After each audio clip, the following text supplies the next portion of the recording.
রাষ্ট্রপতির সঙ্গে সংলাপে যাওয়ার আগ মুহূর্তে ইসি গঠন আইনের খসড়ায় অনুমোদন দিল ক্ষমতাসীনরা।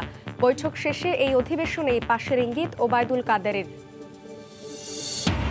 নতুন রূপে ফার্মগেট এলাকা, মেট্রো রেলের পর যুক্ত হচ্ছে এলিভেটেড এক্সপ্রেসওয়ে। তৈরি হবে 3 স্তরের যোগাযোগ কাঠামো। সমন্বয় করেই হচ্ছে সব প্রকল্প, বলছেন পরিচালক। দেশে করোনা শনাক্তের হার ছাড়ালো 20%। নির্দেশনা মানাতে শিগগিরই মাঠে নামবে আইনশৃঙ্খলা বাহিনী। যুক্তরাষ্ট্রে শিশুদের মধ্যে বাড়ছে ওমিক্রনে আক্রান্তের ঝুঁকি।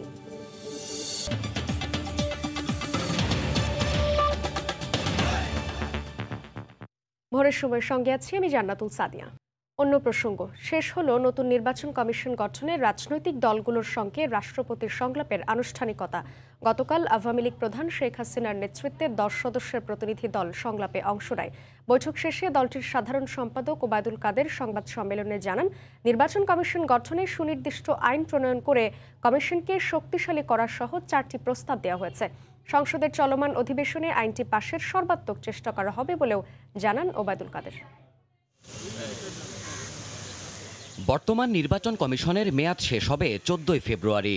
সাংবিধানিক এই প্রতিষ্ঠানটির দায়িত্বে পরবর্তীতে কারা আসবেন সেটি চূড়ান্ত করতে চলমান রাষ্ট্রপতি সংলাপে অন্য দলগুলোর মতো যোগ দিল আওয়ামী লীগ।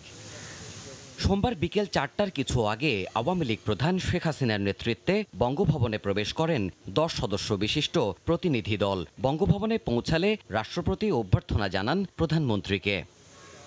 এরপর রাষ্ট্রপতির সঙ্গে বৈঠকের মূল পর্ব শুরু হয় আওয়ামী লীগের। এ সময় নির্বাচন কমিশন গঠনে দলের অবস্থান তুলে ধরেন নেতারা। দীর্ঘ 1 ঘণ্টার এই আলোচনায় বেশ কয়েকটি প্রস্তাবনা উত্থাপিত হয়েছে বলে জানা গেছে। বৈঠক শেষে বিকেল 5টার কিছু পরে বঙ্গভবন থেকে বেরিয়ে আসেন আওয়ামী লীগের প্রতিনিধি দলের সদস্যরা। এবারের সংলাপে মোট 32টি রাজনৈতিক দলকে বঙ্গভবনে আমন্ত্রণ জানানো হলেও এতে যোগ দেয়নি বিএনপি সহ 7টি রাজনৈতিক দল। আইন, অধ্যাদেশ নাকি সার্চ কমিটি, কোন প্রক্রিয়ায় নতুন নির্বাচন কমিশন গঠন করা হবে সেটি নিয়ে রাজনৈতিক দলগুলোর সঙ্গে রাষ্ট্রপতির যে সংলাপ বিরোধী দলের মাধ্যমে শুরু হয়েছিল সেটি শেষ হলো সরকারি দল আওয়ামী লীগের মাধ্যমে। পরে বঙ্গবন্ধু অ্যাভিনিউয়ে আওয়ামী লীগের কেন্দ্রীয় কার্যালয়ে বৈঠকের বিষয় বিস্তারিত তুলে ধরতে সংবাদ সম্মেলন করেন সাধারণ সম্পাদক ওবায়দুল কাদের। তিনি বলেন, নতুন আইন করে নির্বাচন কমিশনকে শক্তিশালী করার প্রস্তাব দেয়া হয়েছে। নির্বাচন কমিশন পুনর্গঠনে গণতন্ত্র ও নির্বাচন বাংলাদেশ আওয়ামী লীগ শিরোনামে দলের পক্ষ থেকে একটি প্রস্তাবনা উত্থাপন করে নিরপেক্ষ শক্তিশালী নির্বাচন কমিশন গঠনে সংস্কার বিষয়ক বিভিন্ন প্রস্তাব সুপারিশ উত্থাপন করা হয়। আইন প্রণয়ন ছাড়া কমিশন গঠনে ভিন্ন কোনো প্রস্তাব দেয়া হয়েছে কিনা এমন প্রশ্নের জবাবে ওবায়দুল কাদের বলেন, চলতি অধিবেশনেই আইনটি পাশের সর্বোচ্চ চেষ্টা করা হবে। বাংলাদেশের যে কোনো আইন পাশ সংবিধানে একই প্রক্রিয়া এই ক্ষেত্রে প্রযোজ্য। আগে হয়নি বলে এখন কেন হবে না? প্রক্রিয়া তো আছে। প্রক্রিয়া অনুযায়ী সমুদয় চেষ্টা আমাদের কাছে আইন পাশ করা কোনো ম্যাজিকের তাস নেই। এছাড়া নির্বাচন কমিশনকে নিরপেক্ষ ও শক্তিশালী করতে তথ্য প্রযুক্তির ব্যবহার বাড়ানোর ওপরও গুরুত্ব তুলে ধরেছে আওয়ামী লীগ। বিভিন্ন পর্যায়ে। দেবাশিস রায়, সময় সংবাদ, ঢাকা। এদিকে আওয়ামী লীগ সংলাপে যাওয়ার আগ মুহূর্তে মন্ত্রী পরিষদ সচিব জানান, প্রধান নির্বাচন কমিশনার ও নির্বাচন কমিশনার নিয়োগ আইনের খসড়ায় অনুমোদন দিয়েছে মন্ত্রিসভা। প্রধানমন্ত্রী শেখ হাসিনার সভাপতিত্বে গতকাল মন্ত্রিসভার বৈঠকে অনুমোদন দেওয়া হয়। এই আইনে সার্চ কমিটির মাধ্যমে প্রধান নির্বাচন কমিশনার ও নির্বাচন কমিশনার নিয়োগের বিধান থাকছে। প্রধান নির্বাচন কমিশনার এবং নির্বাচন কমিশনার নিয়োগের যোগ্যতা হবে বাংলাদেশি নাগরিক। তাদের বয়স হতে হবে 50 বছর। সরকারি, বেসরকারি, আধা সরকারি বা বিচার বিভাগীয় পদে কমপক্ষে 20 বছর কাজের অভিজ্ঞতা থাকতে হবে।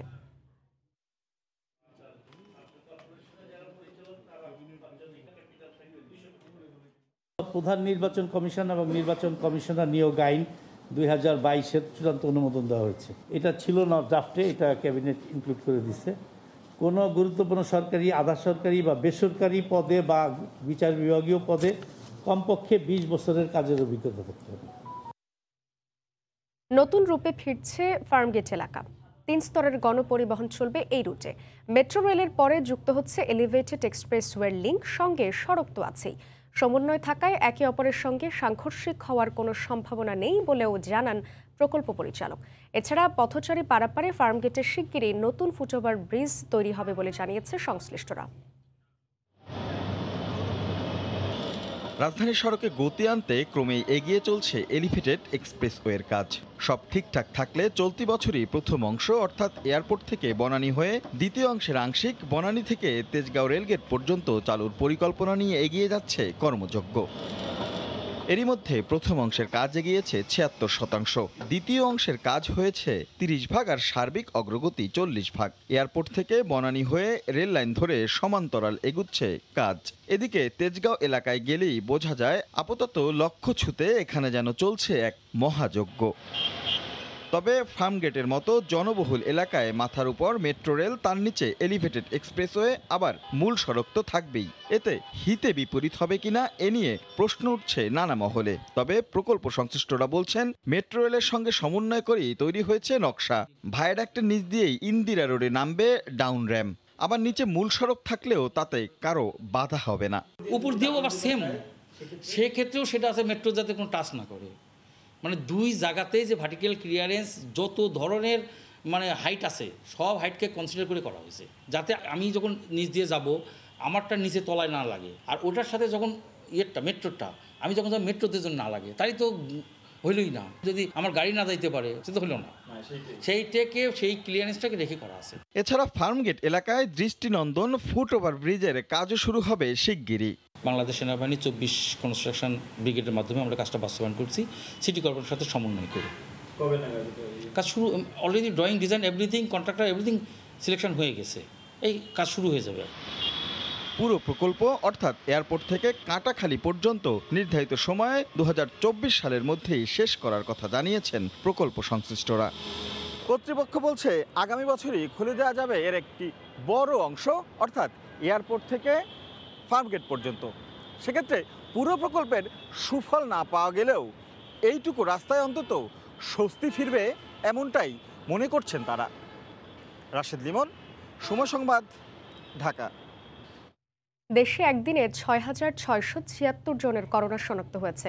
শনাক্তের হার 20.88। মারা গেছেন 10 জন। জনস্বাস্থ্য বিশেষজ্ঞরা বলেছেন ওমিক্রনের সামাজিক সংক্রমণ শুরু হয়েছে। শনাক্তের চেয়ে আক্রান্তের সংখ্যা আরও বেশি বলে মনে করছেন তারা। এখন পর্যন্ত ওমিক্রন শনাক্তদের বেশিরভাগই রাজধানীর মহাখালীর বাসিন্দা বলে জানা গেছে। করোনার উন্মুক্ত তথ্যভাণ্ডার GIS-8 তথ্য মতে সবশেষ সোমবার দেশের 22 জনের শরীরে ওমিক্রন শনাক্ত হয়। এ নিয়ে দেশব্যাপী ওমিক্রনে আক্রান্তের সংখ্যা 55। জার্মানি সংস্থার হিসেবে ঢাকায় আক্রান্ত 52 জনের মধ্যে 18 জনই মহাখালীর বাসিন্দা। ঢাকার বাইরে একমাত্র জেলা হিসেবে যশোরে রয়েছে 3 জন আক্রান্ত ব্যক্তি। শনাক্তের হার উদ্বেগজনক না দেখালেও বিশেষজ্ঞরা বলছেন প্রকৃতপক্ষে এই ভ্যারিয়েন্টে আক্রান্তের সংখ্যা অনেক বেশি। ইতিমধ্যে এই ভ্যারিয়েন্ট সামাজিক সংক্রমণের রূপ ধারণ করেছে বলেও মনে করছেন তারা। আমরা তো শনাক্ত করতে পারি না, আমার তো জিনোম সিকোয়েন্সিং এর ক্যাপাসিটি নেই। আমরা যেটা ডিটেক্ট করতে পারছি এটা হচ্ছে টিপ অফ দ্য আইসবার্গ। মনে করেন যে 100 জনের মধ্যে 10 জনকে আমরা শনাক্ত করতে পারছি। ঢাকা শহরের প্রায় পুরোটাই ওমিক্রন ছেয়ে গেছে, ঢাকার বাইরে ডেল্টা, এটা ঠিকই আছে, এবং কমিউনিটি ট্রান্সমিশন শুরু হয়েছে গত সপ্তাহ থেকে। আমরা গণসংক্রমণ পর্যায়ে ঢুকে গেছি, এটা দ্বিতীয় সপ্তাহ চলছে অন্তত পক্ষে বলা যাবে। তবে এই অবস্থায় নির্বাচন ও বাণিজ্যিক কার্যক্রম চালু রেখে স্বাস্থ্যবিধি মানার নির্দেশনা দেয়াকে সরকারের বিপরীতমুখী সিদ্ধান্ত বলে মনে করছেন বিশেষজ্ঞরা। মালা খোলা রাখতে চান আপনি, ভ্যাকসিন কার্ড দিয়ে স্কুল খোলা রাখতে চান আপনি, রাজনৈতিক নির্বাচন চালু রাখতে চান, আবার একই সঙ্গে বলবেন যে আসলে জনসমাগম এড়াতে চান। এই দুটো আসলে কনফ্লিক্টিং। অতএব স্পষ্ট নির্দেশনা, চয়েসটা যদি হয় বিজ্ঞান বনাম বাণিজ্য, তাহলে রাষ্ট্রকে আসলে বিজ্ঞানের পক্ষে অবস্থান নিতে হবে। এমন পরিস্থিতিতে সীমান্ত উন্মুক্ত রাখলে গ্রাম থেকে গ্রামে ওমিক্রন ছড়িয়ে পড়ার আশঙ্কা বিশেষজ্ঞদের। তাজওয়ার মাহমুদ, সময় সংবাদ, ঢাকা। এদিকে ওমিক্রন মোকাবেলায় সরকারের দেয়া বিধিনিষেধ মানতে উদাসীন সাধারণ মানুষ।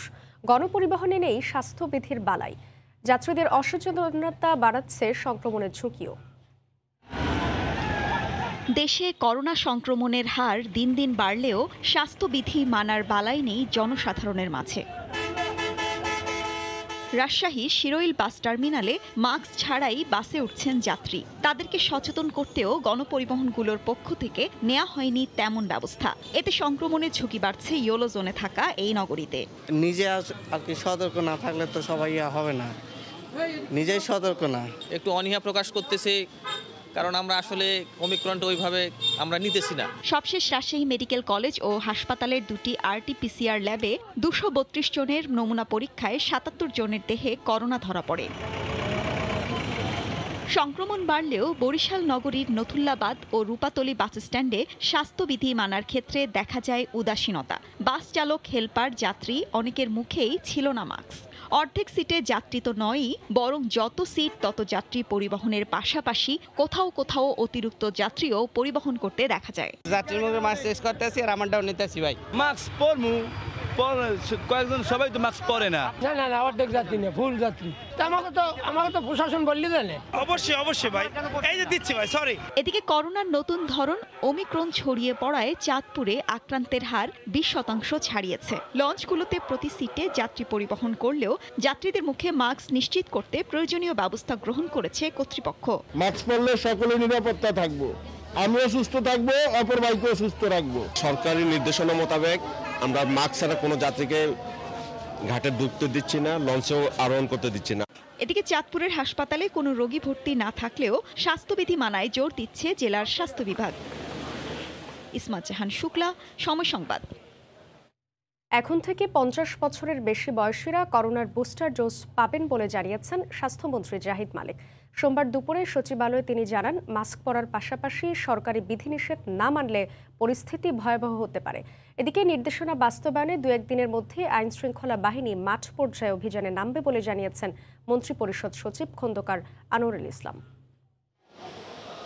করোনা সংক্রমণের হার প্রতিদিন লাফিয়ে বাড়ছে। গত কয়েকদিনের ব্যবধানে আক্রান্তের সংখ্যা 5000 ছাড়িয়েছে।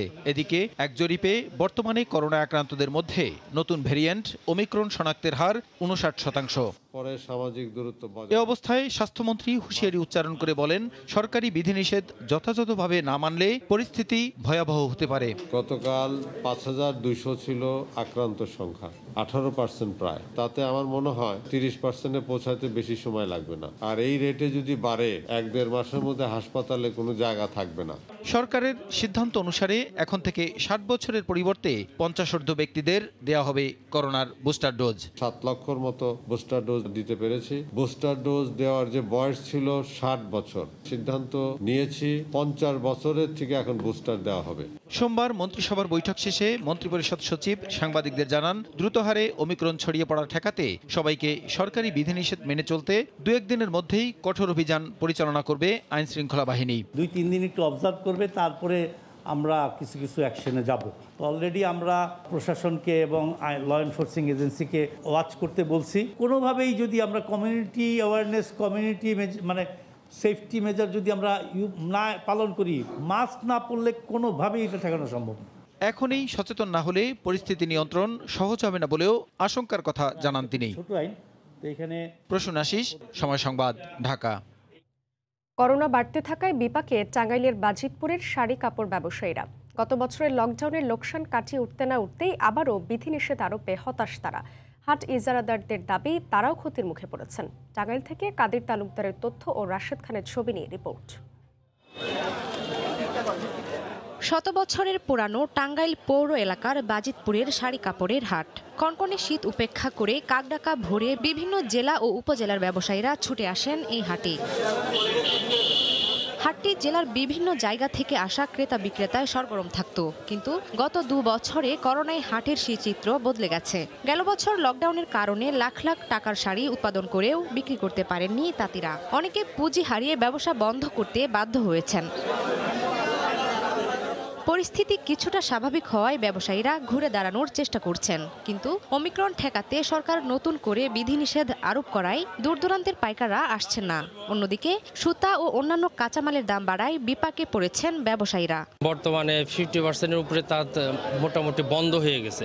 সামনে যদি এইভাবে চলতে থাকে তাহলে হয়তো তাঁত আরও বন্ধ হয়ে যাবে। বর্তমান ব্যবসা বাণিজ্য খুব খারাপ, লকডাউনের জন্য এর আগে খারাপ হয়েছে। এভাবে যদি চলতে থাকে আমাদের পথে পথা ছাড়া কিছু উপায় নাই। আমরা কেনা বেচা মোটামুটি ভালোই কুরবানি নিয়েছিলাম, কিন্তু করোনার প্রভাবের একটু কথা শুনে এখন বেচেনি পরিস্থিতি একটু কমে গেছে। এই পরিস্থিতি যদি চলতে থাকে মোটামুটি সব তাঁত বন্ধ হয়ে যাবে, তাঁতিরা আর ব্যবসা করতে পারবে না। এদিকে বেচাকেনা কমে যাওয়ায় ক্ষতির মুখে পড়েছেন বলে দাবি হাট ইজারাদারের। সামনে যদি লকডাউন দিয়ে দেয় তাহলে এই পরিস্থিতির কারণে আবার হয়তো ব্যবসা বাণিজ্য আবার তাঁতিরা ইজারদাররা সবাই ক্ষতিগ্রস্ত হবে। সপ্তাহের বুধ ও শুক্রবারে বাজিতপুরে কাপড়ের হাট বসে। করোনা পরিস্থিতির আগে প্রতি হাটে প্রায় কোটি টাকা শাড়ি বিক্রি হলেও এখন তা নেমে এসেছে 30 থেকে 40 লাখ টাকায়। সময় সংবাদ, টাঙ্গাইল। ফুল ও মিষ্টি নিয়ে নারায়ণগঞ্জে পরাজিত মেয়র প্রার্থী তৈবুনের বাসায় গেলেন বিজয়ী আইভি, দিলেন সবাইকে নিয়ে উন্নয়নের প্রতিশ্রুতি। এ সময় সহযোগিতায় পাশে থাকার আশ্বাস দিয়েছেন তৈমুর। এদিকে সিটি নির্বাচনের টানা তৃতীয় জয়ের পর নারায়ণগঞ্জে চলছে উৎসব। নেচে গিয়ে আইভির দেওভোগের বাড়ির সামনে বিজয় উদযাপন করেন কর্মী সমর্থকরা। হাসিবুর রহমানকে সঙ্গে নিয়ে নারায়ণগঞ্জ থেকে সাদাত রহমতুল্লাহ রিপোর্ট। নির্বাচনের শুরু থেকেই দুই প্রধান প্রতিদ্বন্দ্বী প্রার্থীর প্রচার প্রচারণায় উৎসবে জমে উঠেছিল নারায়ণগঞ্জ সিটি কর্পোরেশন নির্বাচন। শেষও হয়েছে নির্বাচনে উৎসবের মধ্য দিয়ে। বিজয়ী প্রার্থী পরাজিত প্রার্থীর বাসায় মিষ্টি নিয়ে হাজির।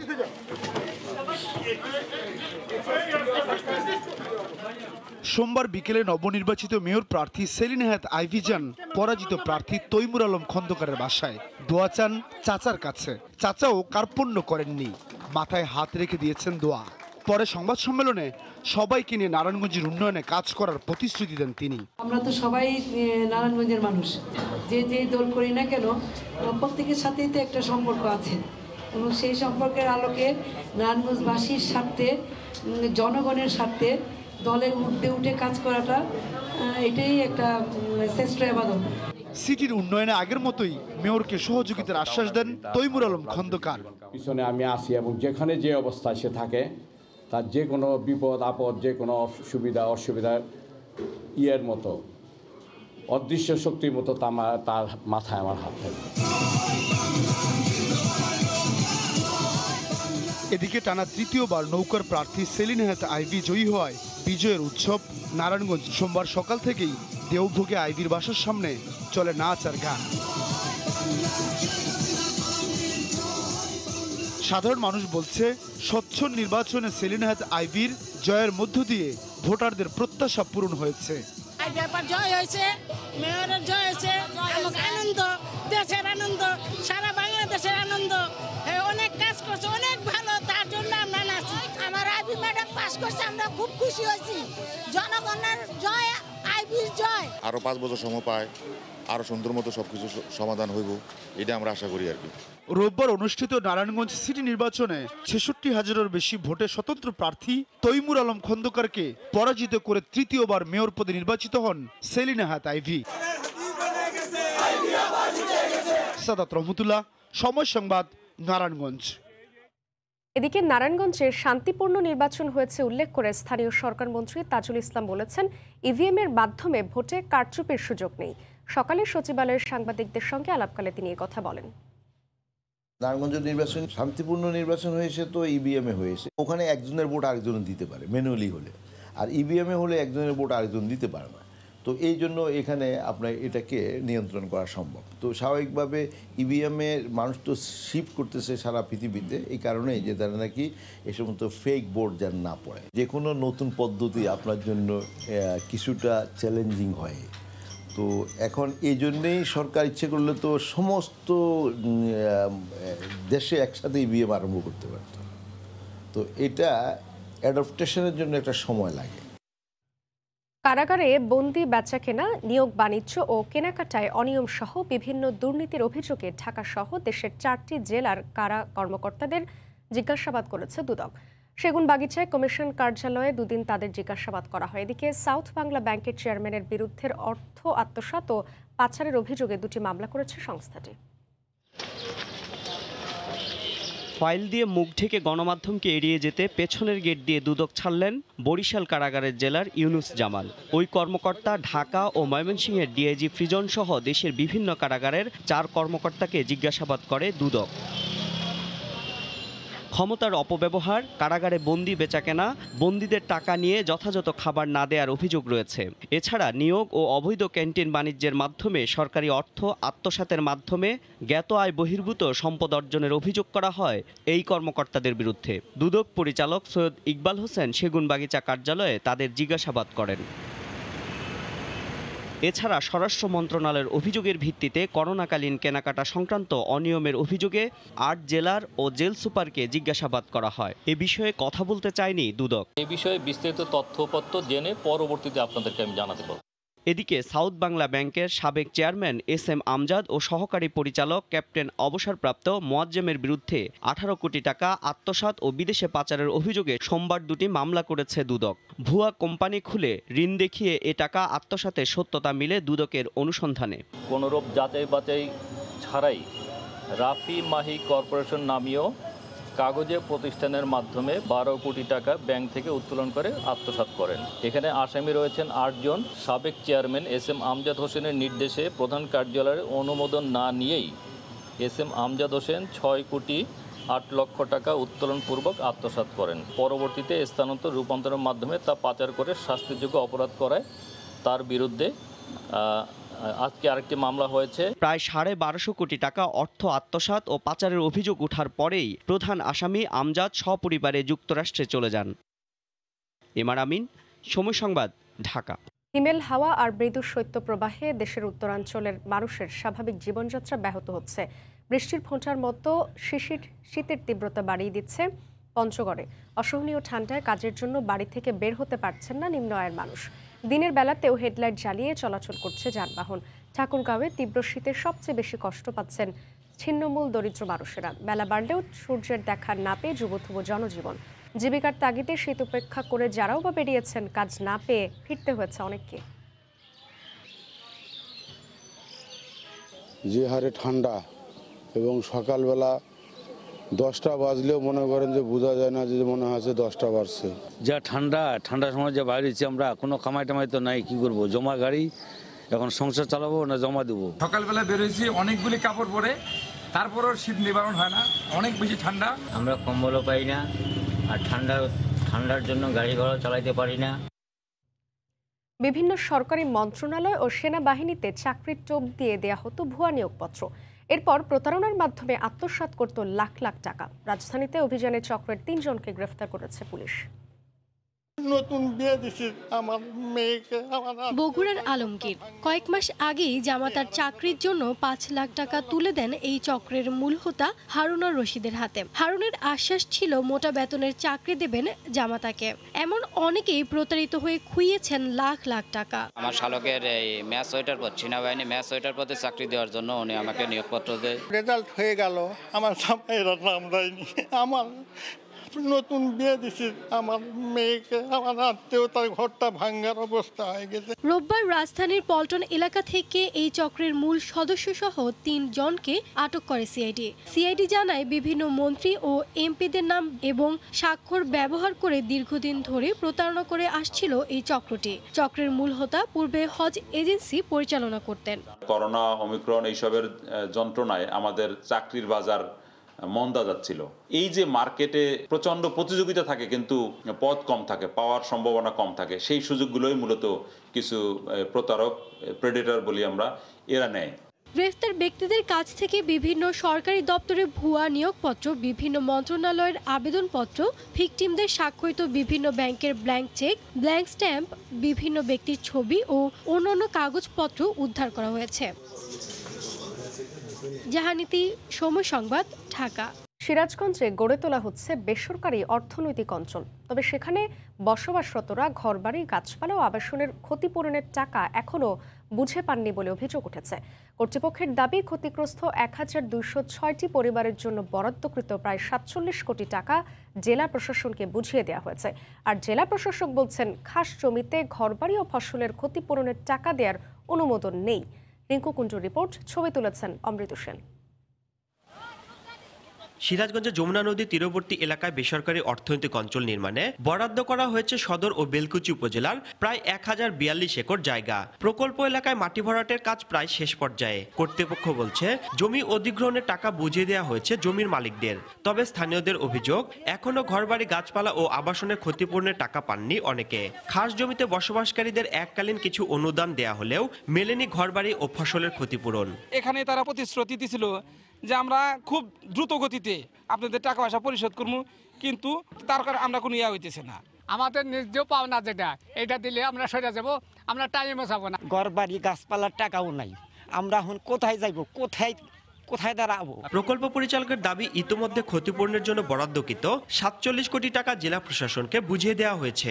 সমস্ত কিছু ডিসি অফিস ফাইনাল করবে, আমাদের কোনো ফাইনাল করার কথা না, এবং এইটা কিন্তু আমরা ডিল করারও কথা না। এগুলো আমাদের তো না, আমরা তো টাকা দিয়ে দিচ্ছি ডিসি অফিসকে। জেলা প্রশাসন বলছে জমির মালিকদের ঘরবাড়ি, গাছপালা ও আবাসনের ক্ষতিপূরণের টাকা বুঝিয়ে দেওয়ার প্রক্রিয়া চলমান রয়েছে। তবে খাস জমিতে বসবাসকারীদের টাকা দেওয়ার অনুমোদন নেই। খাস জায়গার মধ্যে যারা বসবাস করে তাদের প্রতি মানে প্রধানমন্ত্রী সদয় হয়ে তাদের অনুদান হিসাবে কিছু টাকা দিয়েছেন।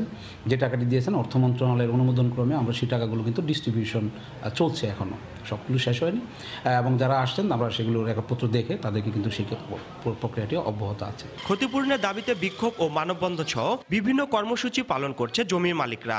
সিরাজগঞ্জ বেসরকারি এই অর্থনৈতিক অঞ্চলে 5 লাখ মানুষের কর্মসংস্থান হবে বলে জানিয়েছে কর্তৃপক্ষ। রিঙ্কু কুণ্ডু, সময় সংবাদ, সিরাজগঞ্জ।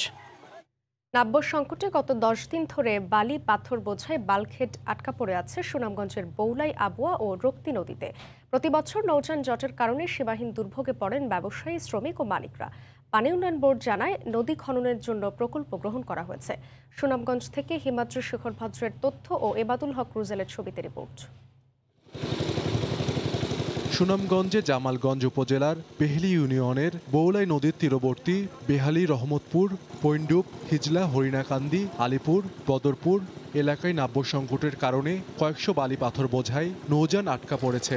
নাব্য সংকটের কারণে 3 ঘন্টা নৌপথ পাড়ি দিতে তাদের 5 থেকে 10 দিন লাগছে। পলি ভরাট হয়ে নদীর তলদেশ সম্পূর্ণ ভরাট হয়ে যাওয়ায় সংকীর্ণ পথ দিয়ে একটি একটি করে নৌকা চলাচল করে।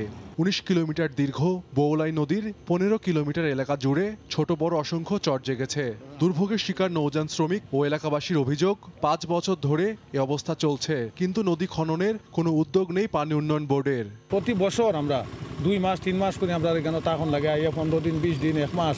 হিজলাতে কেমন যে 800 না হইব, প্রত্যেকটা নার মাঝে পাথর আছে, বালু আছে। হতুর থেকে এই জায়গা আইতে বড় জোর 2 ঘন্টা সময় লাগে, কিন্তু এই জায়গাটা আইতে আমরা 1 দিন সময় লাগছে। কেউ এই জায়গাটা দেখলো না, এতগুলা মানুষ কিভাবে ইয়া করতেছে, সব ট্যাক্স দেয় কিন্তু আমরা নদীটা ক্লিয়ার হইতেছে না। বেহেলি ইউনিয়নের জনপ্রতিনিধি বলছেন নদী খনন না করায় এই সমস্যার সৃষ্টি হয়েছে। আমি মনে করি এই বৌলাই নদী খনন করলে আমাদের এই বেহেলি ইউনিয়নের মানুষ অত্যন্ত উপকার পাবে, আমাদের বেহেলির কৃষকরা এখানে উপকৃত হবে। তবে সুনামগঞ্জ পানি উন্নয়ন বোর্ড জানায় নদী খননের জন্য প্রকল্প গ্রহণ করা হয়েছে, এখন রয়েছে অনুমোদনের অপেক্ষায়। প্রকল্পের আওতায় 14টি নদী খনন যদি আমরা সমন্বিতভাবে করতে পারি, তাহলে আমরা আশা করতেছি যে আবুয়া এবং যদুকাটা নদীর যে সৃষ্ট নৌ যানজট, এই জাতীয় সমস্যা সমাধান হবে। জেলায় ছোট বড় 80টি নদী ও 280 কিলোমিটার নৌপথ রয়েছে।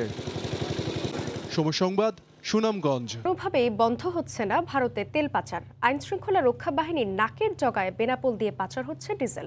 প্রকাশ্যে এই ড্রামে করে নিচ্ছে সীমান্তের ওপারে। এছাড়া বন্দর এলাকায় প্রকাশ্যে সাইনবোর্ড ঝুলিয়ে বিভিন্ন মুদি ব্যবসায়ী বিক্রি করছেন ডিজেল। পাচার রোধে নিরাপত্তা জোরদারের কথা বলা হলেও নেই তৎপরতা। আজিজুল হকের পাঠানো তথ্য, ছবিতে রিপোর্ট। দেশে বৃহত্তম স্থলবন্দর বেনাপোলের বাইপাস সড়কে কাস্টমসের স্ক্যানিং মেশিনের সামনে দাঁড়িয়ে আছে ভারতীয় ট্রাক। সোমবার সকাল 10টার দিকে একজন ভারতীয় চালক প্লাস্টিকের বোতলে করে বন্দর এলাকার দোকান থেকে কিনে আনা ডিজেল ভরেন ট্রাকে।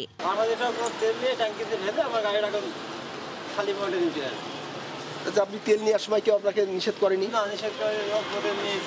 দিনে দুপুরে বন্দরের ব্যস্ততম সড়কে ভারতীয় ট্রাক চালকেরা স্থানীয় দোকান থেকে ড্রামে ভরে ডিজেল নিয়ে ট্রাকে ঢোকালেও যেন দেখার কেউ নেই। এছাড়া বন্দর এলাকায় প্রকাশ্যে সাইনবোর্ড ঝুলিয়ে অনেক ব্যবসায়ী বিক্রি করছেন ডিজেল। বন্দরের আশেপাশে অনেক নিরাপত্তা কর্মী থাকলেও দেখেও যেন কিছুই দেখেন না তারা। এরকম যদি তেল নেয় তাহলে তো আমাদের দেশে, বাংলাদেশের তেল অনেক সংকট পড়ে যাবে, তেলের দাম আরও বাড়বে। তাই এটা কোনো প্রশাসনও দেখতেছে না, দেখা যাচ্ছে এখানে সিকিউরিটি আছে, আনসার আছে, এরা কোনো তোয়াক্কাও করে না। স্থানীয়দের অভিযোগ, ডিজেল পাচার রোধে বন্দরের 0 পয়েন্ট এলাকায় বিজিবির সদস্যরা টহল জোরদার করলেও বাংলাদেশের ভেতরে বন্দর এলাকার বাজারে নেই আইনশৃঙ্খলা বাহিনীর তেমন কোনো নজরদারি। সময় সংবাদ, বেনাপোল। বাণিজ্য মেলায় সাড়া ফেলেছে কয়েদিদের হাতে তৈরি নান্দনিক গৃহস্থালী পণ্য। ঘরকন্যার কাজে দরকারি বিভিন্ন কারুপণ্য সুলভে কিনতে পেরে খুশি মেলায় আগতরা। কারা কর্তৃপক্ষ জানালেন, লাভের অর্ধেক জমা হয় সংশ্লিষ্ট কয়েদিদের নামে, যা ইচ্ছে মতো খরচ করতে পারেন তারা। পালতোলা নৌকার বহর, দুঃখী পরিবারের প্রতিচ্ছবি কিংবা প্রেমের অনন্য নিদর্শন তাজমহল। দৃষ্টিনন্দন এমন নানান পণ্য তৈরি হয়েছে বিভিন্ন অপরাধে দেশের জেলখানাগুলোতে বন্দী সশ্রম কারাদণ্ডপ্রাপ্তদের হাতে। এসব পণ্যের প্রচারণা ও বাজার সম্প্রসারণেই সাজানো হয়েছে বাণিজ্য মেলার এই প্যাভিলিয়নটি। দামে কম, মানে ভালো, তাই দিনভর দর্শনার্থীরা এখানে আসেন দরকার মতো পছন্দের পণ্য কিনতে। বন্দি থাকলে মানুষের যে একটা মনটা মরে যায়, সেই জিনিসটা হয়নি, এটা বোঝা যায় কাজটা দেখে যে তাদের মন ভালো আছে। এই ব্যাগগুলো বাইরে তো 200 টাকা করে, এখানে 150 টাকা আছে। জিনিসগুলো যে আসলে সুন্দর, ওনাদের মধ্যেও ট্যালেন্ট আছে। আমি একটা নৌকা কিনছি, ঘরে আমাদের সাজানোর জন্য অনেক রকম জিনিস দেখতে পাচ্ছি। এখানে মিলছে আসবাবপত্র, খেলনা, কার্পেট, লুঙ্গি, গামছা, কাঠ, বাঁশ ও বেতের চেয়ার, টুল, মোড়া, জামা কাপড় ও ঘর সাজানোর বাহারি অনুষঙ্গ সহ বিভিন্ন নান্দনিক পণ্য। আমাদের মূল লক্ষ্য হচ্ছে বন্দীদের প্রশিক্ষণ দিয়ে তাদেরকে সমাজের মূলধারায় পুনর্বাসিত করা, যাতে তারা এই জ্ঞানটা দিয়ে পরবর্তীতে কর্মসংস্থান করতে পারে। পণ্য বিক্রি থেকে আসা লাভের একটা অংশ জমা হয় সংশ্লিষ্ট কয়েদির নামে। সাধারণত সশ্রম বন্দীরা এই পণ্যগুলো তৈরি করে, বিক্রি করার লভ্যাংশের 50% টাকা তারা তাদের প্রিজনার ক্যাশ বা পিসি ক্যাশে জমা হবে। এই টাকা তারা কারা অভ্যন্তরেও খরচ করতে পারবে পিসি কার্ডের মাধ্যমে, অথবা তাদের বাড়িতেও পাঠাতে পারবে। পণ্য তৈরির ক্ষেত্রে অঞ্চল ভিত্তিক জনপ্রিয়তাকে গুরুত্ব দেওয়া হয় বলে জানান কারা কর্তৃপক্ষ। কামরুল হাসান সবুজ, সময় সংবাদ, নারায়ণগঞ্জ। মুন্সিগঞ্জের টঙ্গিবাড়ি উপজেলার পুরাপাড়া গ্রামে চাষ হচ্ছে জারবেরা ফুলের। বাণিজ্যিক চাষাবাদের সফলতা ছাড়াও নান্দনিক এই ফুলের জৌলুস দেখে মুগ্ধ স্থানীয়রা। বর্তমানে ভরা মৌসুমের থোকা থোকা ফুল তুলে বাজারজাতে ব্যস্ত চাষিরা। এছাড়া এই ফুলের নিয়মতান্ত্রিক পরিচর্যায় রয়েছে ভিন্ন কৌশল। নাসির উদ্দিন উজ্জ্বলের রিপোর্ট, ছবি তুলেছেন আবু সাইদ। চোখ জুড়ানো জারবেরা দেখে মুগ্ধ হবেন যে কেউই। মুন্সিগঞ্জের টঙ্গিবাড়ি উপজেলার পুরাপাড়া গ্রামে বাণিজ্যিকভাবে চাষ হচ্ছে এই ফুলের। চারা রোপণের 60 দিনের মধ্যেই ফুল আসে। অজপাড়া গায়ে এমন থোকা থোকা ফুল তুলে বাজারজাতে ব্যস্ততা চাষি। ফুলটা দেখতে যেমন সুন্দর তেমনই বাণিজ্যিক একটা সুবিধা আছে। একটা সুবাস আহে, তারপরে হাঁটলে হুটলে একটা গারান আহে, নানান দিকের মানুষ আহে ছবি তোলে। এই ফুলের চাহিদা থাকায় স্থানীয় ফুলের ব্যবসায়ী ছাড়াও রাজধানীর শাহবাগ থেকে পাইকাররা আসেন এখানে।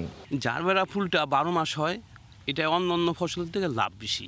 জারবেরা ফুলের বীজ থেকে চারা হয় না, গাছের শাখা থেকে বংশ বৃদ্ধি করা হয়। একবার চারা রোপণ করলে বহু বছর ফুল পাওয়া যায়। ফুল চাষের জন্য যে কোনো ধরনের কারিগরি সহযোগিতা কৃষি সম্প্রসারণ অধিদপ্তর মুন্সিগঞ্জ সবসময় আপনাদের পাশে থাকবে। সাধারণত গাছ থেকে জারবেরা তোলার 8 থেকে 15 দিন এবং গাছে ফোটা অবস্থায় 30 থেকে 45 দিন সতেজ থাকে। 20% জমিতে এই জারবেরা ফুল চাষ করে প্রতিদিন আয় হচ্ছে 1.5 থেকে 2,000 টাকা। মুন্সিগঞ্জের পুরাপাড়া থেকে নাসির উদ্দিন উজ্জ্বল, সময় সংবাদ। তুষার ঝড়ে বিপর্যস্ত কানাডা। গত একদিনে অন্টারিও সহ দেশটির বিভিন্ন শহরে 40 সেন্টিমিটার পর্যন্ত বরফের স্তরে ঢেকে গেছে। তীব্র তুষারপাতে ব্যাহত হচ্ছে যান চলাচল। বন্ধ ঘোষণা করা হয়েছে শিক্ষা প্রতিষ্ঠান। কানাডা থেকে শরীফ ইকবাল চৌধুরীর পাঠানো তথ্য ও ছবিতে ডেস্ক রিপোর্ট। বন্যার ক্ষয়ক্ষতি কাটিয়ে উঠতে না উঠতে আবারও প্রাকৃতিক দুর্যোগের কবলে কানাডা। তীব্র তুষারঝড়ে বিপর্যস্ত দেশটির বিভিন্ন শহরের জনজীবন। রোববার রাজধানী অটোয়া, কুইবেক এবং বাংলাদেশে অধ্যুষিত মন্ট্রিয়াল সহ বিভিন্ন শহরে 40 সেন্টিমিটার পর্যন্ত তুষারের স্তর পড়ে যায়। করোনা মহামারীর মধ্যেই প্রাকৃতিক এ দুর্যোগে দিশেহারা দেশটিতে বসবাসরত প্রবাসী বাংলাদেশিরা। যেভাবে স্নো পড়তেছে প্রায় 30-40 সেন্টিমিটার, গাড়ি পার্কিং নাই এবং ব্যবসা বাণিজ্যের অবস্থা খুব একটা সুবিধা না, কাস্টমার বাইরে দিতে পারতেছে না। আমাদের ওয়েদারটা কি ধরনের পরিস্থিতি হচ্ছে, না গাড়ি পার্কিং আছে, না আমরা হাঁটতে পারতেছি, না কাজে যাইতে পারতেছি। আমরা খুব বিপদের মধ্যে আছি। কেনাডাতে একটা লকডাউন চলতেছে, এর মধ্যে স্নো স্টর্ম হইতেছে, সব কিছু মিলে একদম প্রবলেম আছে। দোকানপাট বন্ধ, স্কুল কলেজ বন্ধ, দোকান খোলা আছে বাট ব্যবসা কাস্টমার নাই। আমরা অনেক কষ্টে আছি। বৈরী আবহাওয়ার কারণে বিভিন্ন জায়গায় বন্ধ রয়েছে বিদ্যুৎ সংযোগ। এতে চরম ভোগান্তিতে পড়েছেন বাসিন্দারা। তীব্র ঠান্ডায় ঘর থেকে বের হতে পারছেন না কেউই। বন্ধ রয়েছে শিক্ষা প্রতিষ্ঠানও। দুর্যোগ মোকাবেলায় কাজ করে যাচ্ছে কর্তৃপক্ষ। আগামী কয়েকদিন এ তুষারপাত অব্যাহত থাকবে বলে পূর্বাভাস দিয়েছে কানাডার আবহাওয়া বিভাগ। সময় সংবাদ, কানাডা। তুষারঝড়ে বিপর্যস্ত যুক্তরাষ্ট্রের উত্তর পূর্বাঞ্চলীয় রাজ্য ম্যাসাচুসেটস। ভারী তুষারপাতে ঢাকা পড়েছে সড়ক। দুর্ঘটনার কবলে পড়েছে বেশ কিছু যানবাহন। ওহিও, পেনসিলভেনিয়া সহ বেশ কয়েকটি রাজ্য আরও তুষারঝড়ের পূর্বাভাস দিয়েছে আবহাওয়াবিদরা। রোববারের তুষারঝড়ে এখনও বিদ্যুৎ ও যোগাযোগ বিচ্ছিন্ন রয়েছে Georgia, South Carolina, Florida, Virginia ও কেন্টাকি রাজ্যের বিভিন্ন এলাকায়। সকাল হোক বা দুপুর, বাইরের পরিস্থিতি দেখে সময় বোঝার উপায় নেই। গাড়ির হেডলাইট ও ব্যাকলাইট জ্বালিয়ে ঠিক করা হচ্ছে দিক নির্দেশনা। কাচের ওপর ওয়াইপারের অনবরত আসা যাওয়া জানান দিচ্ছে বৈরী আবহাওয়ার তীব্রতা। সোমবার যুক্তরাষ্ট্রের দক্ষিণ পূর্বাঞ্চলীয় অংশের কয়েকটি রাজ্য প্রবল তুষারঝড়ের কবলে পড়ে। এতে ওই অঞ্চলগুলোতে ব্যাপক ক্ষয়ক্ষতি হয়েছে বলে জানিয়েছে স্থানীয় কর্তৃপক্ষ। উপড়ে গেছে বেশ কিছু গাছপালাও। প্রবল তুষারে ঢেকে আছে রাস্তাঘাট। বরফ পরিষ্কারে অনবরত কাজ করে যাচ্ছে কয়েকশো কর্মী। এদিকে ওহিও এবং পেনসিলভেনিয়া সহ বেশ কয়েকটি রাজ্যে 1 ফুট পর্যন্ত তুষারপাত হওয়ার পূর্বাভাস দিয়েছে আবহাওয়া দফতর। এছাড়া ব্রুকলিন এবং কুইন্সের উপর দিয়েও প্রবল তুষারঝড় বয়ে যেতে পারে বলে সতর্ক করা হয়েছে। এদিকে গেল রোববার তুষারঝড়ে জর্জিয়া, ফ্লোরিডা, নর্থ ক্যারোলাইনা এবং সাউথ ক্যারোলাইনার 10,000-এর বেশি বাসিন্দা এখনো বিদ্যুৎ বিচ্ছিন্ন হয়ে রয়েছেন। এরই মধ্যে বেশ কিছু যানবাহনও দুর্ঘটনার কবলে পড়েছে বলে জানিয়েছে স্থানীয় প্রশাসন। এসব বিচ্ছিন্ন দুর্ঘটনার কারণে চলাচলে ভোগান্তিতে পড়েছেন স্থানীয় বাসিন্দারা। রোববার বৈরী আবহাওয়ার কারণে প্রায় 90% ফ্লাইট বাতিল করা হয়, যার মধ্যে কেবল নর্থ ক্যারোলাইনাতেই ছিল 1200-এর বেশি ফ্লাইট। মৌসুমী সাথী, সময় সংবাদ। কোনোভাবেই থামানো যাচ্ছে না উত্তর কোরিয়াকে। ফের দুটি ব্যালিস্টিক ক্ষেপণাস্ত্রের পরীক্ষা চালিয়েছে পিয়ংইয়ং।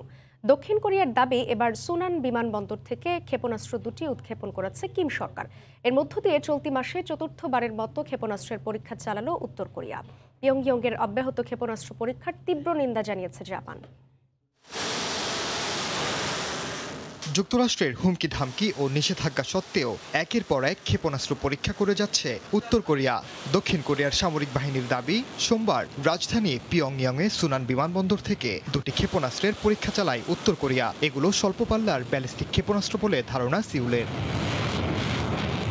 উত্তর কোরিয়ার ক্ষেপণাস্ত্র পরীক্ষার বিষয়টি নিশ্চিত করেছে জাপানও। এ বিষয়ে তথ্য উপাত্ত সংগ্রহের পাশাপাশি নিজেদের রণতরী ও যুদ্ধ বিমানের সুরক্ষায় সব ধরনের পদক্ষেপ নিতে নির্দেশ দিয়েছেন দেশটির প্রধানমন্ত্রী ফুমিও কিশিদা। একই সঙ্গে উত্তর কোরিয়ার অব্যাহত ক্ষেপণাস্ত্র পরীক্ষায় উদ্বেগ প্রকাশ করে তীব্র নিন্দা জানিয়েছে টোকিও। উত্তর কোরিয়ার এ ধরনের কর্মকাণ্ডের তীব্র নিন্দা জানাচ্ছি। অব্যাহতভাবে ব্যালিস্টিক ক্ষেপণাস্ত্র পরীক্ষার মধ্য দিয়ে জাপানের নিরাপত্তা হুমকিতে ফেলেছে উত্তর কোরিয়া। আমাদের জনগণের নিরাপত্তার জন্য প্রয়োজনীয় তথ্য সংগ্রহ করার পর তা বিশ্লেষণ করে যথাযথ ব্যবস্থা নেওয়া হবে। ট্রেন থেকে উৎক্ষেপণযোগ্য ব্যালিস্টিক ক্ষেপণাস্ত্রের পরীক্ষার 3 দিনের মাথায় নতুন করে আবারও ক্ষেপণাস্ত্র পরীক্ষা চালালো উত্তর কোরিয়া। এর আগে বছরের শুরুতে উচ্চ গতিসম্পন্ন হাইপারসনিক মিসাইল উৎক্ষেপণ করে দেশটি। যুক্তরাষ্ট্রের নিষেধাজ্ঞার জবাবের পাশাপাশি যে কোনো পরিস্থিতিতে নিজেদের সক্ষমতা যাচাইয়ে এ পরীক্ষা বলে জানিয়েছে উত্তর কোরিয়া। এ অবস্থায় যুক্তরাষ্ট্র ও তার মিত্রদের সঙ্গে উত্তর কোরিয়ার চলমান বৈরী সম্পর্কের কারণে পূর্ব এশিয়ার পাশাপাশি বিশ্বজুড়ে নতুন করে সংকট দেখা দিতে পারে বলে আশঙ্কা করছেন বিশ্লেষকরা। ওমর ইনান, সময় সংবাদ। ইউক্রেন সীমান্তে সামরিক উত্তেজনা কমাতে রাশিয়াকে স্পষ্টভাবে পদক্ষেপ নেওয়ার আহ্বান জানিয়েছে জার্মানি সহ ইউরোপের দেশগুলো। সোমবার স্পেনের মাদ্রিদ সফরে জার্মান চ্যান্সেলর ওলাফ শলস বলেন, ইউক্রেনে ধীরে ধীরে অস্থিতিশীল করার ষড়যন্ত্র থেকে সরে না আসলে মস্কোকে কঠিন পরিণতি ভোগ করতে হবে। জার্মানি থেকে বিটু বড়ুয়া রিপোর্ট। ইউক্রেন সীমান্তে রুশ সেনা মোতায়েন নিয়ে মস্কোর সঙ্গে পশ্চিমা দেশগুলোর চলমান উত্তেজনার মধ্যেই সোমবার স্পেন সফরে যান জার্মান চ্যান্সেলর ওলাফ শলস। মাদ্রিদে পৌঁছানোর পর দেশটির প্রধানমন্ত্রী পেড্রো সানচেজের সঙ্গে বৈঠক করেন। বৈঠক শেষে যৌথ সংবাদ সম্মেলনে ইউক্রেন ইস্যুতে নিজেদের অবস্থান তুলে ধরেন দুই দেশের সরকার প্রধান। এ সময় যে কোনো মূল্যে ইউক্রেনের বিরুদ্ধে রুশ ষড়যন্ত্র প্রতিহতের ঘোষণা দেন জার্মান চ্যান্সেলর। ইউক্রেন সীমান্তে রাশিয়ার তৈরি সংকট নিয়ে নতুন করে কিছুই বলার নেই। খুবই নাজুক পরিস্থিতি সেখানে বিরাজ করছে। পুরো ইস্যুটা নিয়ে আমরা সত্যি উদ্বিগ্ন। আমরা চাই রাশিয়া যাতে ইউক্রেনকে অস্থিতিশীল নৈরাজ্য সৃষ্টি করা থেকে এখনই সরে আসে। আশা করি রাশিয়ার শুভবুদ্ধির উদয় হবে। ইউক্রেন সীমান্তে রাশিয়ার যুদ্ধাংদেহী আচরণে এখনই রাশ টানা উচিত। স্পেন সরকারের পক্ষ থেকে আবারও বলতে চাই, ন্যাটো এবং ইউইর সদস্য দেশগুলোর মধ্যে আঞ্চলিক ও সীমান্ত সমস্যা নিরসনে সম্মিলিত পদক্ষেপ নেয়ার কোনো বিকল্প নেই। বৈঠকে শলস সানচেজ আরও জানান, রাশিয়া ইউক্রেনে হামলা চালালে ইউরোপীয় ইউনিয়ন বসে থাকবে না। সামরিক পদক্ষেপের জবাব দিতে ইউরোপের দেশগুলো প্রস্তুত বলেও সতর্ক করেন তিনি। একই দিনে ইউক্রেন সফরে যান জার্মান পররাষ্ট্রমন্ত্রী আনালেনা বেয়ারবক। দেশটির প্রেসিডেন্ট ভলোদিমির জেলেনস্কির সঙ্গে বৈঠকে রুশ আগ্রাসন প্রতিহতে পাশে থাকার ঘোষণা দেন তিনি। জার্মানি থেকে বিটু বড়ুয়া, সময় সংবাদ। বাংলাদেশ নারী ক্রিকেট দলের কমনওয়েলথ গেমসের বাছাই পর্ব শুরু হচ্ছে আজ। প্রথম ম্যাচে টাইগ্রেসদের প্রতিপক্ষ কেনিয়া। মালয়েশিয়ার কুয়ালালামপুরের কিনারা ওভালে ম্যাচ শুরু হবে বেলা 3:15টায়। গেল বছরটা দেশের নারী ক্রিকেট দলের জন্য সোনার হরফে লেখা হয়ে থাকবে।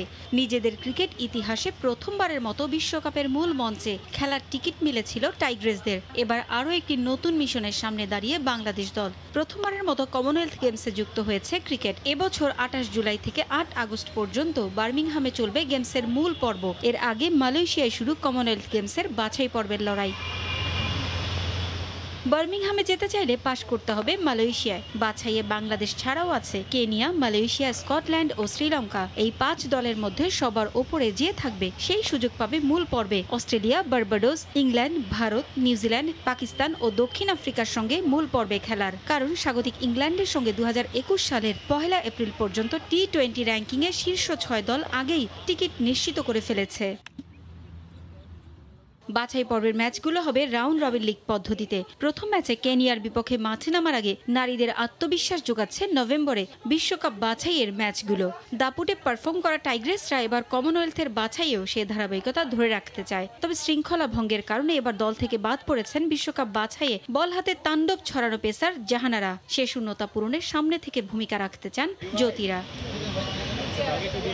19 জানুয়ারি টাইগ্রেসদের প্রতিপক্ষ মালয়েশিয়া। 23 জানুয়ারি জ্যোতিদের লড়তে হবে স্কটল্যান্ডের বিপক্ষে। 24 জানুয়ারি শেষ ম্যাচে প্রতিপক্ষ শ্রীলঙ্কা। পারভিন আক্তার, সময় সংবাদ। ধীরে ধীরে ছন্দ খুঁজে পাচ্ছেন সাকিব আল হাসান। কাজ করেছেন পাওয়ার হিটিং টেকনিক নিয়ে। ব্যাটিংয়ে বেশ উন্নতি চোখে পড়েছে ছুটি কাটিয়ে ফেরা এই ক্রিকেটারের। এমনটাই বলেছেন ফরচুন বরিশালের ব্যাটিং পরামর্শক নাজমুল আবেদিন ফাহিম। এদিকে নিউজিল্যান্ড থেকে দেশে ফেরা ক্রিকেটাররা এখনও যোগ দেননি কুমিল্লা ভিক্টোরিয়ান্সের অনুশীলনে। বিপিএলের শুরুর 2-1টি ম্যাচে বিশ্রামে থাকতে পারেন তারা, জানিয়েছেন দলটির কোচ মোহাম্মদ সালাউদ্দিন। আজ থেকে বায়োবাবলে প্রবেশ করবে দলগুলো।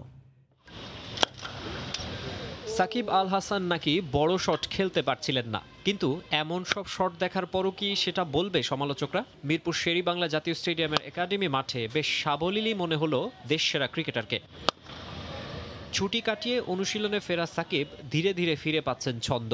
নেটে মনোযোগী সাকিব হয়তো খেয়ালই করেননি একটু দূরে দাঁড়িয়ে তার প্র্যাকটিস সেশন পর্যবেক্ষণ করছেন স্টিভ রোডস। কুমিল্লা ভিক্টোরিয়ান্সের পরামর্শক হিসেবে বাংলাদেশে আসা জাতীয় দলের সাবেক কোচ খুঁজে ফেরেন 2019 ওয়ানডে বিশ্বকাপের সেই জাদুকরী ছাত্রকে। তীক্ষ্ণ দৃষ্টিতে সাকিবের সেরা ছন্দের খোঁজে প্রিয় কোচ নাজমুল আবেদিন ফাহিমও। বিপিএল দল ফরচুন বরিশালের সবচেয়ে বড় হাতিয়ার যে মিস্টার 75 দমে অনুশীলন করেছে কুমিল্লা ভিক্টোরিয়ান্স। লিটন, মুমিনুল ছাড়া কম বেশি সবাই ছিল মাঠে। জানা গেছে স্কোয়াডের নিউজিল্যান্ড ফেরত ক্রিকেটারদের আরও কয়েকদিন ছুটি দিয়েছে ফ্র্যাঞ্চাইজিটি। যারা নিউজিল্যান্ডে ছিল টেস্ট খেলছে যারা, তাদেরও কিন্তু ধরেন এই বায়োবাবলে থাকতে থাকতে তাদেরও মেন্টালি অনেক ফ্রেশ দরকার। তো এই কারণে আমার মনে হয় কিছু ছেলেদের আমরা রেস্ট দিয়েছি। তো অফিসিয়ালি হয়তো আমরা সবাইকে হয়তো পাবো, কালকে থেকে হয়তো অনেকেই পেতে পারি, অথবা পরশুদিন হয়তো সবাইকে পেতে পারি একসাথে। আনুষ্ঠানিক অনুশীলন ও বায়োবাবলে প্রবেশের আগের দিন অনুশীলন সেরেছেন মিনিস্টার ঢাকার 2 তারকা মাশরাফি ও মাহমুদুল্লাহ। মাকসুম আলম খান, সময় সংবাদ, ঢাকা। আবারও ঢাকায় পা রাখলেন টাইগারদের সাবেক কোচ স্টিভ রোডস। তবে এবার জাতীয় দলের জন্য নয়, কুমিল্লা ভিক্টোরিয়ান্সের দায়িত্ব নিয়ে বাংলাদেশে এসেছেন তিনি। দায়িত্ব পালন করবেন পরামর্শক হিসেবে, জানিয়েছেন ভিক্টোরিয়ান্সের কোচ মোহাম্মদ সালাউদ্দিন। ইংলিশ কোচের কাছ থেকে পরামর্শ নিচ্ছেন বলে জানান তিনি। নিয়তি কাকে কখন কোথায় নিয়ে যায় বলা কঠিন। বাংলাদেশ ক্রিকেট বোর্ড যাকে একরকম বেরি করে দিয়েছিল, 2.5 বছর পর তাকেই আমন্ত্রণ জানিয়ে নিয়ে আসা হলো ঢাকায়। গেম প্ল্যান ও ক্রিকেটারদের ব্যবস্থাপনা নিয়ে অভিযোগের প্রেক্ষিতে 2019 সালে চাকরি হারানো কোচ স্টিভ রোডসকে গুরুত্বপূর্ণ দায়িত্ব দিয়েছে বিপিএল এর দল কুমিল্লা ভিক্টোরিয়ান্স। জাতীয় দলের রোডসের অধীনে খেলেছেন মাশরাফি, মাহমুদুল্লাহরা। হাথুরু সিংহের মতো কড়া শাসন কিংবা ডোমিঙ্গোর মতো কর্তৃত্ব খাটানো নয়। ইংলিশ কোচের ধরন ছিল ঠিক উল্টো। তার অধীনে ক্রিকেটাররা পেতেন পূর্ণাঙ্গ স্বাধীনতা। পুরনো গুরুকে কাছে পেয়ে সেসব স্মৃতি রোমন্থন করেন ছাত্ররা, মেতে ওঠেন খোশ গল্পে। কোচ ক্রিকেটারদের এমন আড্ডাবাজির দেখা মিলল যেন অনন্তকাল পর। বিপিএলে ম্যাশ রিয়াদদের প্রতিপক্ষ শিবিরে থাকবেন রোডস। কুমিল্লায় তার শিষ্য মোস্তাফিজ, ইমরুল, ইমনরা কাজে যোগ দিয়েই পরিকল্পনা সাজিয়ে ফেলেছেন কিভাবে ক্লাস নেবেন। ভিক্টোরিয়ান্সের হেড কোচ হিসেবে আছেন ঘরোয়া ক্রিকেটের অন্যতম সেরা কোচ মোহাম্মদ সালাউদ্দিন। নতুন পরামর্শকের কাছ থেকে পরামর্শ নিতে শুরু করেছেন তিনিও। সে আমাদের পরামর্শক হিসেবে আসছে এবং আমার কাছে মনে হয় যে সে হয়তো আমাকে অনেক ভালো ভালো ইনপুট দেবে এবং স্পেশালি আমি মনে করি যে আমি হয়তো অনেক কিছু শিখতে পারবো তার কাছ থেকে। সে কিন্তু প্রথমে এসে তার নিজের রোলটা সে ক্লিয়ার করছে ছেলেদের সাথে এবং সে কিন্তু খুব ভালো ভালো পরামর্শ দিচ্ছে। টাইগারদের কোচ হিসেবে 3 ফরম্যাট মিলিয়ে 50% বেশি জয় ছিল রোডসের। তার অধীনে দল 30 ওডিআইতে 17টি, 8 টেস্টে 3টি আর 7 টি20তে 3 জয় পেয়েছিল। দলের সেরা সাফল্যও এসেছিল তার হাত ধরেই। আয়ারল্যান্ডে ত্রিদেশীয় সিরিজ জয়ের মধ্য দিয়ে প্রথম কোনো ফাইনাল জয়ের স্বাদ পায় বাংলাদেশ ক্রিকেট দল। বিপিএলে কুমিল্লার 3য় শিরোপা জয়ের মিশনেও গুরুত্বপূর্ণ ভূমিকা রাখবেন বিশ্বাস ম্যানেজমেন্টের। উনি অনেক এক্সপিরিয়েন্স কোচ এবং বাংলাদেশ টিমের হেড কোচ ছিলেন এবং আমার মনে হয় যে one of the successful coach বাংলাদেশে। তার মাথা থেকে হয়তো অনেক ভালো কিছু আসবে। বছরের মাথায় জাতীয় দলের বর্তমান কোচ রাসেল ডোমিঙ্গোকে নিয়ে অসন্তোষ যখন চূড়ায়, তখনই স্টিভ রোডসের আগমনে নতুন গুঞ্জন সৃষ্টি হলো। মাকসুম আলম খান, সময় সংবাদ, ঢাকা। প্রথমবার কোচের সঙ্গে দেখা করে জয় চাইলেন কাজী সালাউদ্দিন। বাংলাদেশ ফুটবলের ব্যর্থতা ঘোচাবেন, তার হাত ধরে উপকৃত হবে দেশের ফুটবল। স্প্যানিশ কোচ হেভিয়ার ক্যাবরেরার সঙ্গে সাক্ষাৎ শেষে গণমাধ্যমকে এমনটাই জানালেন বাফুফের সভাপতি কাজী সালাউদ্দিন। নতুন কোচ কাজ করতে মুখিয়ে আছেন। দেশে আসার পর প্রথমবারের মতো ফুটবল ফেডারেশনের নতুন coach heavier Cabrera corona negative ফলাফল পেয়েছেন। আগামী 1 বছরে কিভাবে চালাবেন জামাল ভুঁইয়াদের, তার রূপরেখা যেন বুঝে নিতে চাইলেন। বাফুফে ভবনে এসে ক্যাবরেরা গেলেন সভাপতি কাজী সালাউদ্দিনের রুমে। দীর্ঘক্ষণ চলল আলোচনা। সঙ্গে ছিলেন ন্যাশনাল টিমস কমিটির চেয়ারম্যান কাজী নাবিল আহমেদ আর টেকনিক্যাল ডিরেক্টর পল স্মলি। পুরনো সব ব্যর্থতা ঘুচিয়ে দিবেন তিনি, এই যেন ছিল দাবি। বৈঠক শেষে হাসি মুখে বেরিয়ে গেলেন ক্যাবরেরা। 11 মাসে মাত্র 10 দিনের ছুটি পাবেন এই স্প্যানিশ কোচ। আগে কোনো জাতীয় দলের দায়িত্ব পালন না করা ক্যাবরেরা নিজের সর্বোচ্চটুকু বিলিয়ে দিবেন তার ছাত্রদের মাঝে। কোচের সঙ্গে প্রথম বৈঠক শেষে বেরিয়ে গণমাধ্যমকে যেন সেটাই বললেন কাজী সালাউদ্দিন। কোচকে কথা বলতে ভালোই লেগেছে, কেন আমরা যখন কোচকে নাবিলার আমরা মিলে যখন কোচকে আনি, ওর সাথে তো বুঝিয়ে এনেছে। So we are looking forward, যে মনে হচ্ছে যে হি ইজ অ্যান অ্যাক্টিভ গাই। জবটা অ্যাকসেপ্ট করেছে তখনই সে তার মেন টার্গেট ছিল যে ন্যাশনাল টিম পাচ্ছে। বিকজ আমার দেশে একটা কোচ ছাড়া আজ পর্যন্ত কোনো কোচ আসেনি যে ন্যাশনাল টিম হ্যান্ডেল করেছে। This is only one coach, Tom আসছিল, তাছাড়া সবাই এরকমই আসছে। তো এটা is a good place for them, যেখান থেকে যদি ভালো রেজাল্ট করে তাদের ক্যারিয়ারটা হাই হয়। কোচের কাছে সালাউদ্দিনের চাওয়া ছিল সহজ সরল জয় আর শুধুই জয়। শেষ মুহূর্তে গোল খেয়ে যেন আর হার মেনে নিতে না হয়। উইন লাস্ট 4 মিনিটে 5 মিনিটে আমার যে টিম জিতা ম্যাচ ফাইনালে খেলে না, please make sure that doesn't happen. আপাতত বিপিএল ফুটবলে ম্যাচ দেখেই কাজ শুরু করবেন নতুন কোচ। মার্চে ফিফা উইন্ডোতে ত্রিদেশীয় সিরিজ খেলার চেষ্টা করছে বাফুফে। মেহেদী নাইম, সময় সংবাদ, ঢাকা। উৎসব মুখর পরিবেশে সিরাজগঞ্জে অনুষ্ঠিত হলো আবহমান বাংলার ঐতিহ্যবাহী ঘোড়দৌড় প্রতিযোগিতা। বাহারি নাম আর রং বেরঙের ঘোড়া নিয়ে ঘোড় সাওয়াররা অংশ নেন প্রতিযোগিতায়। অমৃত সেনের ছবিতে বিস্তারিত জানাচ্ছেন রিঙ্কু কুণ্ডু। রেফারি সংকেত দেওয়ার সাথে সাথে এক একটি ঘোড়া নিয়ে ঘোড়সাওয়াররা দৌড় শুরু করে। ঘোড়সাওয়ারদের দক্ষ কৌশলে নির্দিষ্ট গন্তব্যের লক্ষ্যে দ্রুতগতিতে ছুটে চলে প্রতিটি ঘোড়া। কার আগে কে শেষ সীমানে পৌঁছাতে পারে তা নিয়ে চলে হিসেব নিকেশ। সকাল থেকে বিভিন্ন বয়সের নারী পুরুষ বাদ্যবাজনা নিয়ে জড়ো হতে থাকে সিরাজগঞ্জের কামারখন্দ উপজেলার ভদ্রঘাট ইউনিয়নের পশ্চিম খানপাড়া মাঠে। গ্রাম বাংলার ঐতিহ্য ঘোড়দৌড় প্রতিযোগিতার ফাইনাল খেলা দেখতে উৎসাহের কমতি ছিল না দর্শকদের মধ্যে। ফাইনাল খেলা উপলক্ষে মাঠের পাশে বসে গ্রামীণ মেলাও। দীর্ঘদিন পরে এমন আয়োজন উপভোগ করতে পেরে আনন্দিত দর্শকেরা। আজকে যে ঘোড়ার যে প্রতিযোগিতা হচ্ছে এটা আমরা দেখে খুবই আনন্দিত। পরিবার সহ এসে দেখতেছি। অতীতে আমাদের দাদা বাবাদের কাছ থেকে আমরা গল্প শুনেছি যে ঘোড়া বাইস দৌড়ায়, কিন্তু আজকে ফার্স্ট টাইম এটা দেখতে পাচ্ছি, খুব আনন্দিত। অনেক দিন হলেই দেখা যায় না, যার ফলে জনগণের খুব উৎসাহ আনন্দ নিয়ে তারা উপভোগ করতেছে। প্রতিযোগিতায় অংশগ্রহণ করতে পেরে খুশি অংশগ্রহণকারীরা। খেলাতে অংশগ্রহণ করতে এসেছি, এসে আমার ঘরে এখানে প্রথম স্থান হয়েছে, ফার্স্ট হয়েছে। প্রতি বছরে এখানে যেন অনেক সুন্দরভাবে ঘোড়ার দৌড় হয়, এটাই আমরা আশা করি। আবহমান গ্রাম বাংলার ঐতিহ্যকে টিকিয়ে রাখতে এ ধরনের আয়োজন প্রতি বছর করা হবে বলে জানিয়েছেন আয়োজক কমিটি। আমরা প্রতিবার খুব ভালোভাবেই আমাদের এই আয়োজনটা শেষ করে থাকি বা করেছি। ইনশাল্লাহ আগামীতেও আমরা চেষ্টা করব এর চেয়ে ভালো কিছু করার জন্য। প্রতিযোগিতা শেষে বিজয়ীদের মধ্যে পুরস্কার বিতরণ করা হয়। দেশের বিভিন্ন জেলা থেকে আগত শতাধিক ঘোড়া অংশগ্রহণ করে এই প্রতিযোগিতায়। রিঙ্কু কুণ্ডু, সময় সংবাদ, সিরাজগঞ্জ। শতবর্ষের ঐতিহ্যকে ধরে রাখতে মাগুরায় হয়ে গেল ঘোড়দৌড় প্রতিযোগিতা দেখতে বিভিন্ন জেলা থেকে জড়ো হন হাজারো দর্শক। আসরের ধারাবাহিকতা বজায় রাখার দাবি তাদের। মাগুরার প্রতিনিধি বিশ্বজিৎ বাপির পাঠানো তথ্য ও বিপ্র সরকারের ছবি নিয়ে রিপোর্ট। সকাল থেকেই উৎসবের আমেজ। দুপুর গড়াতেই কানায় কানায় ভরে ওঠে বুরুলিয়া ও কানাবিলার মাঠ। শিশু থেকে শুরু করে বৃদ্ধ কেউ বাদ যায়নি। ঘোড়ার টকবক শব্দ আর দর্শকদের উল্লাসে মুখরিত হয়ে ওঠে দিগন্ত জোড়া বিস্তৃত বিল অঞ্চলের মাঠঘাট পথ প্রান্তর। হরেকেষ্টপুর থেকে দৌড় শুরু হয়ে কানাবিলার 3 কিলোমিটার মাঠ পেরিয়ে শেষ হয় বুরুলিয়া পশ্চিমপাড়া মেঠো রাস্তার মোড়ে। অনেকগুলো ঘোড়া একসঙ্গে দৌড়াইলো, আমার অনেক ভালো লাগলো। আমরা সারা বছরে অপেক্ষা করে থাকি আমাদের এই মেলাটা হবে। অনেক মজা হলো, সবাই মিলে একসাথে মজা করলাম। এটা আমাদের প্রাণের মেলা, এখানে এসে আমরা অনেক আনন্দ করতে পারি, অনেক কিছু কিনতে পারি। ছোটবেলায় দেখেছি, এমনি সবার সাথেই দেখলাম। শত বছর আগে থেকে পূর্বপুরুষগণ ধান কাটা শেষে এই মেলার আয়োজন করে আসছে। তারপর থেকে প্রতি বছর এই ঘোড়দৌড় প্রতিযোগিতা ও মেলা চললেও আজও আনন্দের কমতি নেই কোথাও। তাই তো দেশের বিভিন্ন অঞ্চলের মানুষ কয়েকদিন আগে থেকেই ছুটে আসেন এই মেলা দেখতে। আমাদের বাসায় অনেক মানুষ আসছে, আমরা অনেক মজা করি। নড়াইল থেকে আসছি এখানে ঐতিহ্যবাহী ঘোড়া দৌড় দেখতে। এমন সুন্দর পরিবেশে এই ঘোড়া প্রতিযোগিতা হচ্ছে, আমার পরিবার পরিজন বন্ধু বান্ধব নিয়ে এসে অনেক ভালো লাগলো। ঘোড়দৌড় উপলক্ষে নাতি ছেলে ফেলে নিয়ে আমরা খুব আনন্দ ফুর্তি করি। ঘোড়া ও ঘোড়সওয়ার আসেন ফরিদপুর, নড়াইল, পার্শ্ববর্তী জেলা সহ মাগুরার বিভিন্ন এলাকা থেকে। কেউ বা বংশ পরম্পরা, আবার কেউ বা পেটের তাগিদে ঘোড়া নিয়ে প্রতিযোগিতা করতে দেশের বিভিন্ন জায়গায় ছুটে যান।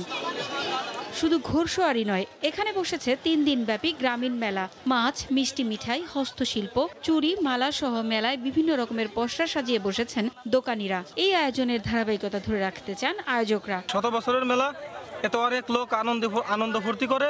বিশেষ করে গ্রামের লোক যারা আছে, খেটে খাওয়া লোকজন, মধ্যবিত্ত পরিবারের যে লোকজন, এরা খুবই আনন্দিত হয়। এই মেলা আমার দাদারা করে আসছেন, আমার আব্বারা করে আসছেন, আমরাও করে আসতেছি। প্রতিযোগিতায় মাগুরা সহ আশেপাশের 25টি ঘোড়া অংশ নেয়। সময় সংবাদ, মাগুরা। এ পর্যায়ে শীর্ষ সংবাদগুলো জানিয়ে দিচ্ছি আরেকবার। রাষ্ট্রপতির সঙ্গে সংলাপে যাওয়ার আগ মুহূর্তে ইসি গঠন আইনের খসড়ায় অনুমোদন দিল ক্ষমতাসীনরা। বৈঠক শেষে এই অধিবেশনেই পাশের ইঙ্গিত ওবায়দুল কাদেরের। নতুন রূপে ফার্মগেট এলাকা, মেট্রো রেলের পর যুক্ত হচ্ছে এলিভেটেড এক্সপ্রেসওয়ে। তৈরি হবে 3 স্তরের যোগাযোগ কাঠামো। সমন্বয় করেই হচ্ছে সব প্রকল্প, বলছেন পরিচালক। দেশে করোনা শনাক্তের হার ছাড়ালো 20%। নির্দেশনা মানাতে শিগগিরই মাঠে নামবে আইন শৃঙ্খলা বাহিনী। যুক্তরাষ্ট্রে শিশুদের মধ্যে বাড়ছে ওমিক্রনে আক্রান্তের ঝুঁকি। এই ছিল ভোরের সময়, সঙ্গে থাকুন সময়।